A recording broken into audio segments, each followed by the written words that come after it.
오늘은 저희가 진피 제거에 관한 얘기를 좀 한번 해보려고 합니다. 최근에 진피 제거를 문의하시는 분들이 이제 많이 생기셨는데, 그래서 이제 갑자기 그 주제로 이제 영상을 찍게 되었습니다.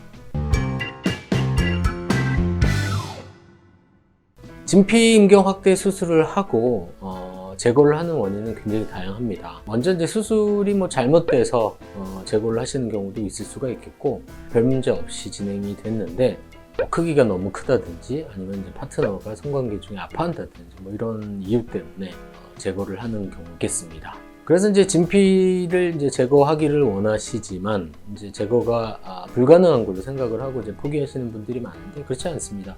진피도 제거가 가능합니다. 먼저 이제 진피 제거가 이제 그렇게 쉬운 수술은 아니기 때문에 먼저 이제 진피 제거를 이제 최종적으로 결정하기 전에는 이제 충분히 이제 심사숙고를 하고 결정을 하셨으면 좋겠습니다. 진피를 제거하면 이제 어떤 부작용이 있을 수 있는지에 대해서 먼저 설명을 드리자면, 아무래도 아까 말씀드린 것처럼 이게 이제 발기해면체에 잘 이식이 되어 있고 발기해면체에 딱 생착이 잘 되어 있으면 이게 분리하는 게 쉽지가 않기 때문에 그 분리하는 과정에서 발기해면체 손상이 있을 수가 있겠습니다. 그 외 부작용으로는 다시 작아지는 게 있겠죠. 그래서 이제 진피를 제거하고 나면 진피가 제거되는 만큼 작아지는데, 심리적으로 느끼는 크기는 이제 수술 전보다 더 작아졌다고 느끼는 경우가 많습니다. 하지만 그렇지는 않겠죠. 이제 진피만큼 작아지는 거고 진피만큼 커졌는데 그게 이제 다시 작아지는 거니까 원래 크기로 돌아가는 것 뿐입니다. 자잘한 부작용이 출혈이라든지 염증 있을 수가 있는데 어떤 큰 데미지가 있는 부작용은 그것 말고는 없습니다.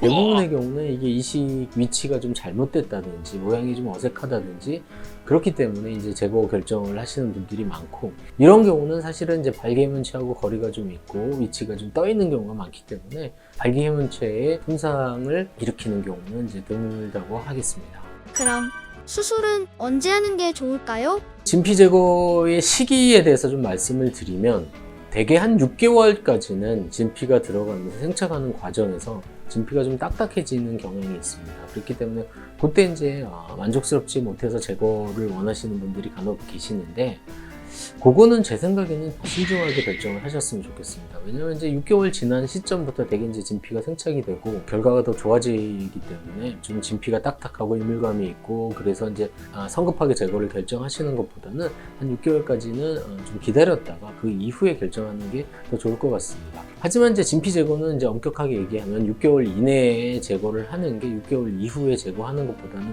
더 쉬운 건 사실입니다. 왜냐하면 이제 생착이 조금이라도 덜 진행이 된 상태에서 제거 수술 자체는 이제 훨씬 더 난이도가 이제 낮아지는 건 사실이지만, 생착이 된 뒤에 모양을 보고 이제 결정을 하시는 게 이성적인 판단이 아닐까 생각이 됩니다. 하지만 이제 명백히 누가 봐도 좀 잘못된 경우라면 6개월 이내에 수술을 결정하시는 게 더 좋겠습니다. 진피 제거의 수술 방법은 이제 진피를 이용한 확대 수술보다는 조금 더 어렵습니다.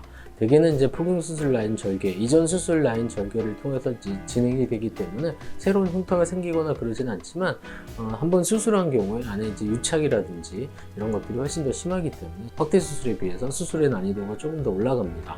하지만 이제 그건 이제 수술하는 이제 의사 입장에서 더 어려운 거고요. 수술을 받으시는 분들은 사실 거의 비슷할 겁니다. 오히려 이제 수술 후에 통증은 이제 진피 확대 수술보다는 훨씬 더 덜하기 때문에 아마 조금 더 편하게 느낄 수도 있을 것 같습니다. 절개를 한 뒤에 이제 조심스럽게 진피를 확인을 하고 주위 조직을 박리를 하고 이제 진피를 제거를 하는 게 다인데, 이제 그 과정에서 이제 다른 조직의 손상이라든지 출혈이라든지 이런 것들을 이제 꼼꼼하게 이제 체크를 하고 방지하는 게 수술의 이제 주된 내용이 되겠습니다. 수술 후에는 아까 말씀드린 것처럼 이제 확대 수술보다는 오히려 더 편하게 느끼시는 경우가 많습니다. 왜냐면 이제 안에 남아있는 게 내 조직밖에 없기 때문에 이제 회복도 훨씬 더 빠르고요. 확대 수술보다 발기통이라든지 통증이라든지 이런 게 훨씬 더 덜합니다.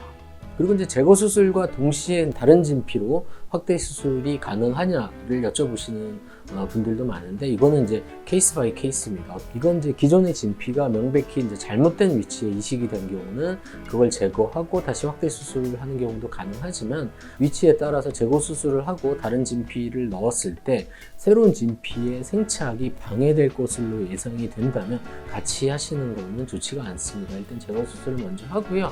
일정 기간이 지나서 확대 수술을 다시 하시는 게 좋겠습니다. 지금까지 진피 제거 수술에 대해서 말씀을 드렸는데요. 진피 확대 수술은 수술 자체가 조금 힘들지만 만족도는 높은 수술입니다. 그렇기 때문에 이제 제가 진피 제거에 대해서 설명을 드렸는데, 진피 수술은 뭐 나중에 제거를 해야 되는 아주 뭐 안 좋은 수술이 아니야, 뭐 그렇게 생각하실 필요는 없습니다. 극히 일부에서 해당되는 말씀이니까 너무 염려하지 마시고, 확대 수술을 생각하신다면 진피도 한번 고려해 보시는 게 좋겠습니다.